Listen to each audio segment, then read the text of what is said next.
Hello बच्चों, मैं doctor Sunita Nandal कक्षा 9th के लिए गद्य भाग का 8वां पाठ है एक कुत्ता और एक मैना। इसका सार लेकर आई। आइए पहले इसका सार पढ़ते हैं। ये निबंध है आचार्य प्रसाद द्विवेदी जो लेखक हैं उनका निबंध है।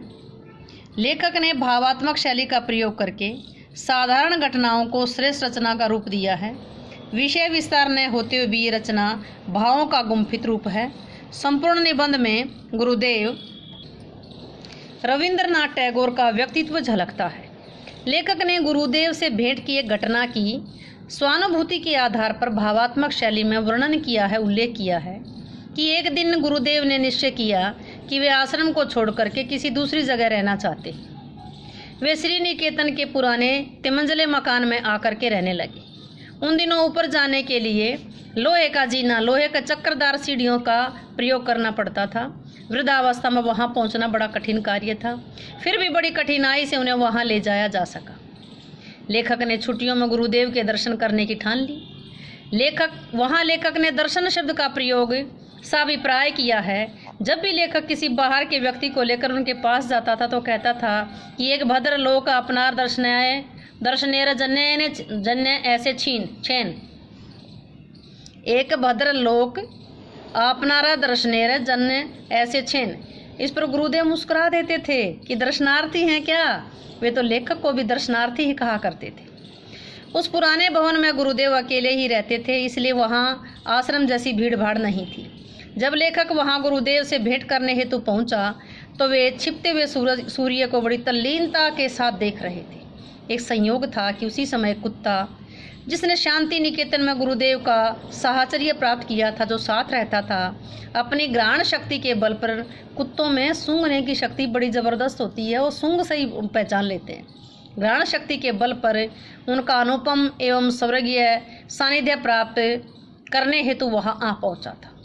गुरुदेव ने उस पर अपना अमृत स्पर्शी हाथ फेरा। उस अपूर्व सुख की अनुभूति कुत्ते की अर्ध खुली आंखें उसके रोम रोम से उमड़ पड़ा सने बता रही थी।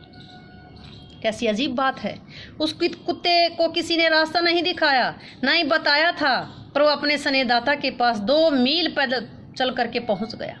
बाद में गुरुदेव ने इस कुत्ते को लक्ष्य करके आरोग्य में इस भाव की एक कविता लिखी थी।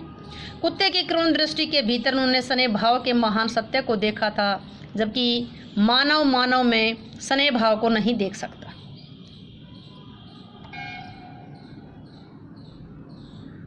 उन्होंने यह भी बताया कि कैसे यह भक्त कुत्ता उनकी उपासना के समय उनके आसन के पास चुपचाप बैठा रहता है। जब पूजा के बाद वे अपना स्नेहपूर्ण हाथ उस पर फेरते हैं तो आनंद से पुलकित हो जाता है। कुत्ता वास्तव में चैतन्यशील प्राणी है। वह अहेतुक प्रेम की भावना को भली भांति समझता था। अपनी करुण दृष्टि में आत्म समर्पण के भाव को प्रकट करता है। गुरुदेव ने वाणी विहीन कुत्ते की करुण दृष्टि में एक महान सत्य के दर्शन किए हैं। इसीलिए द्विवेदी जी ने कहा है कि कवि की मर्मभेदी दृष्टि ने इस भाषाहीन प्राणी की करुण दृष्टि के भीतर उस विशाल मानव सत्य को देखा है जो मनुष्य के अंदर भी नहीं देख पाता। इसके साथ ही लेखक ने एक और आश्चर्यजनक घटना का जिक्र किया है। जब गुरुदेव की चिता की राख को कलकत्ते के आश्रम में लाया गया तो वह कुत्ता बड़े सहज भाव से आश्रम वासियों के साथ बड़े उदास भाव से उत्तरायण तक गया। हो सकता है कि उसे भी गुरुदेव के ना रहने का दुख हो।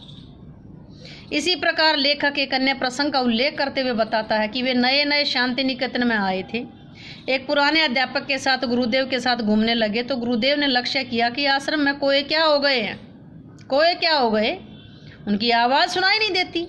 लेखक ने महसूस किया कि सच में ही आश्रम के कोए नहीं देख रहे, आश्रम में कोए दिखाई नहीं दे रहे थे। बाद में द्विवेदी जी ने लक्ष्य किया कि कौवे भी कभी कभी प्रवास को चले जाते हैं। इसी प्रकार की दूसरी घटना है कि लंगड़ी मैना के संबंध में गुरुदेव ने उसे देखते हुए कहा था, देखते हो यह यूथ भ्रष्ट है, रोज फुदकती है। ठीक यहीं आकर के मुझे इसकी चाल में करुण भाव दिखाई देता है।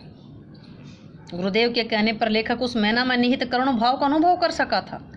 बाद में लेखक ने अपने अनुभव के आधार पर पाया कि मैना करुण भाव दिखाने वाली पक्षी नहीं है, वह दूसरों पर अपनी अनुकंपा दया भावना दिखाने वाली है।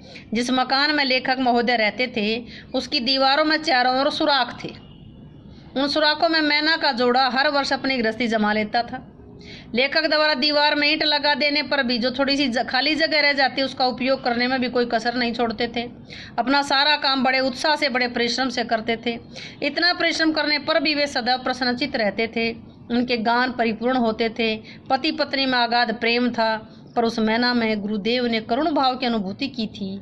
इस भाव से परिपूर्ण गुरुदेव ने कविता लिखी थी। गुरुदेव ने अपने हृदय साम्राज्य में विचरण करके उस मैना की करुण दशा का अनुमान किया था। वह बेचारी किसी परिस्थिति में विशेष में पड़ करके अपने प्रिय से विमुक्त हो गई थी। एक दिन वो मैना उड़ गई। ये ऊपर जो विवेचन आया, इसको देखते हुए कहा जा सकता कि कवि की दृष्टि में जो मर्म भेदी शक्ति होती है उसके दर्शन अन्यत्र नहीं हो सकते। केवल कवि मानव के हृदय की बात नहीं समझते, अपितु मानवेतर पशु पक्षियों की सने भावना को भी सहज भाव से अनुभव कर सकते। वे अपनी मर्म भेदी दृष्टि से बता देते हैं कि मूक प्राणी भी अपने सहज ज्ञान से मानव को महान सत्य के दर्शन करा सकते हैं। उम्मीद है कि कहानी आपको अच्छे से समझ आई होगी। समझ आई है तो वीडियो को लाइक करें, शेयर करें, चैनल को सब्सक्राइब करना ना भूलें।